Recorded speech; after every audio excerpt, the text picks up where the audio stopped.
अगर अब हमारे पास ये भी क्वेश्चन आता है कि अगर हम अल्कीन इसी से क्यों बनाते हैं, हम दूसरे मैकेनिज़्म से क्यों नहीं बनाते, मतलब और भी तो हैं।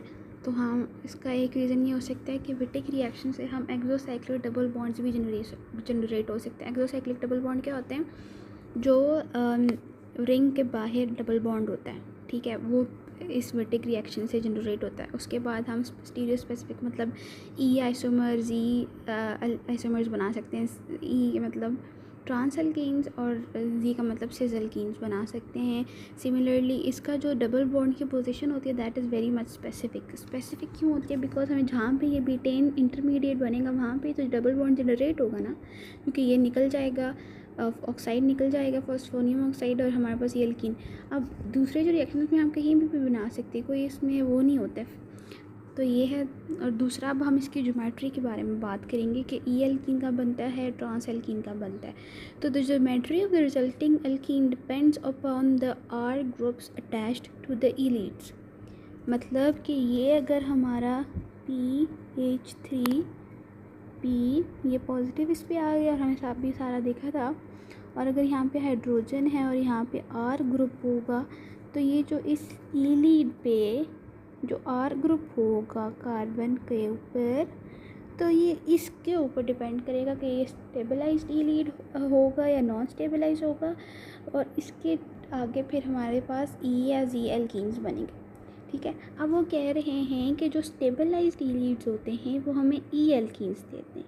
ई एल्कीन्स कौन से होते हैं? जो ट्रांस होते हैं, जो ग्रुप्स होते हैं, बल्कि ग्रुप्स वो अपोजिट साइड पर अटैच होते हैं, वहाँ पे स्टेबल होती है वैसे ट्रांस, ठीक है। अब ठीक है, अगर हम इसकी एग्जांपल लें, ये जो ई लीड बना हुआ है, ठीक है, तो अब इस ई लीड में इसको हमने लिखा हुआ है कि नॉन स्टेबलाइज्ड ई लीड। और ये नॉन स्टेबलाइज क्यों है? इस ई टी की वजह से। ई टी क्या है? Alkyl group.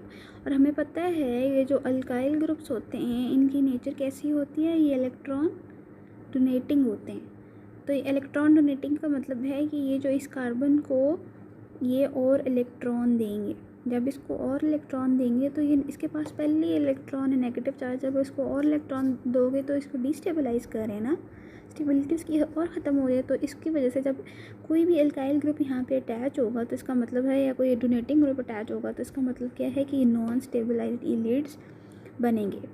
और जब नॉन स्टेबलाइज्ड ई लीड्स बनेंगे तो हमारे पास कौन सी एल्कीन आएगी? Trans alkenes. तो हमने इस ई लीड के स्ट्रक्चर से पता चल जाएगा कि कौन सी एल्कीन हमारे पास प्रोडक्ट में बनेगी।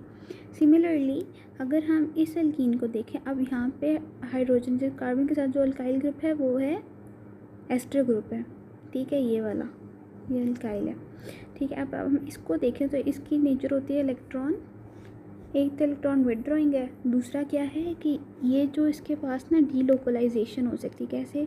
कि जो नेगेटिव चार्ज है वो इधर शिफ्ट हो जाएगा, बॉन्ड बना लेगा, और ये जो बॉन्ड है ऊपर शिफ्ट हो जाएगा और यहाँ पे ऑक्सीजन पे नेगेटिव चार्ज आ जाएगा।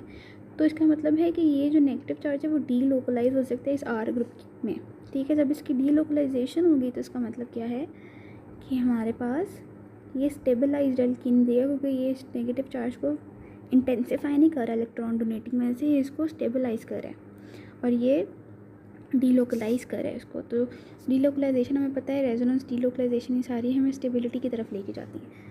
This is a stabilized ylid, alright. और हमारे पास स्टेबलाइज्ड ई लीड क्या देता है? ई एल्कीन, मतलब ट्रांस एल्कीन। अगर हम इसको मज़ीद जस्टिफाई करें कि ये जो है ये ई लीड पे आर ग्रुप की वजह से, जो कार्बन के साथ आर ग्रुप है ये इलेक्ट्रॉन डोनेटिंग है, तो ये नॉन स्टेबलाइज ई लीड देगा। और ये जैसे इसका मैकेनिज्म हमने पीछे देखा है, इसका अटैक कराएंगे और हमारे पास जो प्रोडक्ट बनेगी वो जी एल्कीन है। इसकी अगर हम जस्टिफिकेशन दें तो हम न्यूमन प्रोजेक्शन से देंगे। वो कैसे देंगे? अगर हम इस न्यूमन प्रोजेक्शन में क्या होता है, ये जो हम सर्कल, हमने ये जो पूरा सर्कल है, ब्लू कलर का जो सर्कल नज़र आ रहा है ना, ये बैक कार्बन है, और बैक कार्बन हमने इसको शो किया है, कार्बनल वाले कार्बन को, ठीक है। और कार्बनल कार्बन के ऊपर हमारे पास ये क्या है? ये कार्बनल डबल बॉन्ड वो लगा दी, ये कार्बन है, ये सर्कल का बैक कार्बन इसको शो कर रहे हैं, ये कार्बनल कार्बन का कार्बन है, और कार्बनल कार्बन के साथ हमने एक मिथाइल ग्रुप लगाया हुआ है और एक हाइड्रोजन लगाया हुआ है। तो इसको एक ये मिथाइल ग्रुप आ गया, सॉरी, ठीक है। तो एक मिथाइल ग्रुप ये हो जाएगा एक साइड पे और एक साइड पे क्योंकि एक साइड पे मिथाइल और एक साइड पे हाइड्रोजन है, ठीक है। अब हमने इस फॉस्फीन को ये लीड को रिप्रेजेंट करना है, तो ये जो कार्बन होगा ये फ्रंट कार्बन, क्योंकि ये बैक पे था तो ये फ्रंट पे होगा, यही तो होता है। तो ये कार्बन हमने इस डॉट से शो कर दिया, जिसके ऊपर ये नेगेटिव चार्ज नहीं, ये डॉट हमें शो कर रहा है, ये फ्रंट कार्बन है, ठीक है। और फ्रंट कार्बन के साथ बिल्कुल अटैच हुआ हुआ है ये फॉस्फीन ग्रुप, ठीक है। ये हो गया, और इसकी एक साइड पे ईटी है और दूसरी साइड पे हाइड्रोजन है। अब हम ये भी कह सकते हैं कि ईटी उधर भी आ सकता था और इधर भी आ सकता था, मतलब ये तो सिस कॉन्फ़िगरेशन होगी ना, ये दोनों एक साइड पे बल्कि ग्रुप्स हैं और ये स्मॉल ग्रुप्स एक साइड पे हैं, तो ये सिस होगी। लेकिन जब हम न्यूमन प्रोजेक्शन, हमें वैसे भी पता है, इतनी तो हमें पता है ना कि जो बल्कि ग्रुप्स होते हैं वो अगर ऑपोजिट साइड पे हो तो स्टीरिक हिंड्रेंस कब होती है, रिपल्जन कब होती है, जब ये कम होगी तो वो स्टेबिलिटी की तरफ ज़्यादा लेके जाते हैं। तो ये न्यूमन प्रोजेक्शन में अगर हम बात करें तो ये वाला ज़्यादा प्रेफर्ड स्ट्रक्चर है, उसको हम प्रेफर नहीं करते।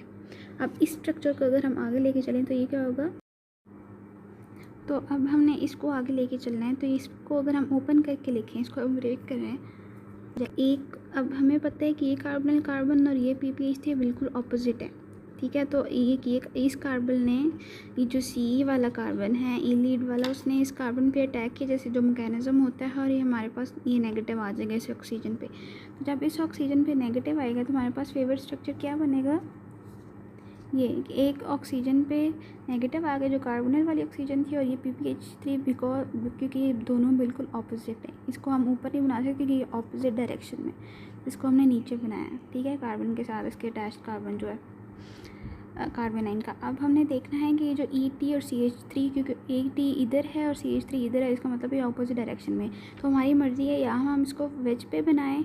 अगर हम इसको वेज पे बनाएंगे तो हमें ET को डैश पे बनाना पड़ेगा, और अगर हम इसको डैश पे इसको अगर वेज पे बनाएंगे तो हमें इसको डैश पे बनाना पड़ेगा। क्यों, क्योंकि ये both are opposite to each other, ये ट्रांस हैं, तो इस दोनों को हमने ऑपोजिट बना दिया, और हाइड्रोजन भी ऑपोजिट हो जाएंगे। अब हमने बीटेन इंटरमीडिएट, मैकेनिज्म में क्या आता था कि हमने बीटेन इंटरमीडिएट बनाना था। बीटेन इंटरमीडिएट के लिए हमने इसको ऊपर लेके जाना था ताकि फॉस्फोरस और ऑक्सीजन को बॉन्ड बन सके।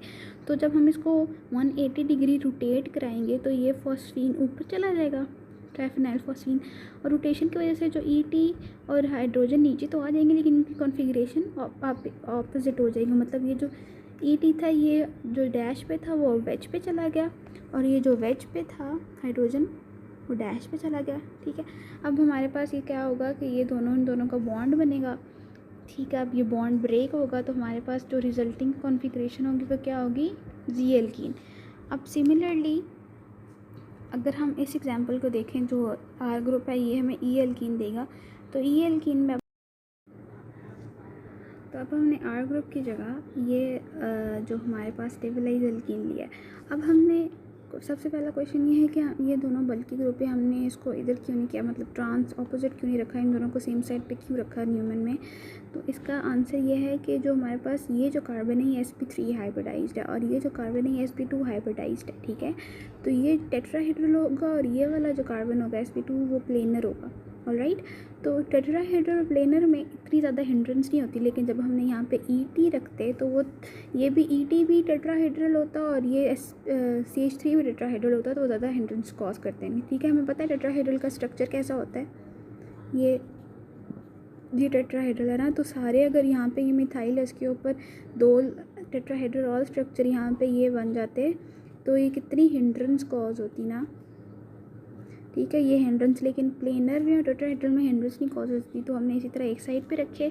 अब क्या करेंगे कि ये एक साइड पे जब हम इसको ओपन करेंगे तो ये मिथाइल और जो एथॉक्सी वाला ग्रुप है, एथॉक्सी कह रही हूँ, एथेनोएट वाला, उसको हम एक साइड पे रखेंगे। तो कैसे रखेंगे कि ये तो वही होगा ना, सेम जो लास्ट में पड़ा था, O नेगेटिव वाला कार्बोनिल वाला और PPH3 ऑपोजिट हो जाएंगे, और ये CH3 और ये C डबल बॉन्ड OT वाला, ये क्योंकि ये सेम साइड पे हैं तो ये दोनों वेज पे होंगे, सेम साइड पे, या दोनों डैश पे होंगे, मर्ज़ी आपकी, लेकिन दोनों को सेम पे रखना है। और हाइड्रोजन फिर इसके ऑपोजिट सेम साइड पे हो जाएंगे। अब हम इसने बीटेन इंटरमीडिएट बनाना है, तो बीटेन इंटरमीडिएट के लिए हमने PPH3 को ऊपर लाना ताकि ऑक्सीजन और PPH का बॉन्ड बने, तो हमने इसको 180 डिग्री रोटेट कराया। 180 डिग्री रोटेट कराने से हमारे पास इस कार्बन को हमने रोटेट कराया ना, तो सिर्फ इसकी कॉन्फ़िगरेशन में चेंज आएंगे, इसके साथ तो कुछ नहीं होगा। तो ये जो फ्रंट वेज पे था, ठीक है, तो अब क्या होगा कि जब रोटेशन के बाद ये जो वेज पे था वो अब डैश पे चला गया एस्टर ग्रुप, और हाइड्रोजन अब उसके वेज पे आ गया। तो अब हम इसको वही सारा मैकेनिज्म करेंगे, जो एंड पर प्रोडक्ट आएगी वो क्या होगी, ये बल्कि ग्रुप और इस बल्कि ग्रुप को देखो, ये ऑपोजिट कॉन्फ़िगरेशन है, ये वेज पे है और ये डैश पे है, तो इसका मतलब ये दोनों ट्रांस हैं एक दूसरे के।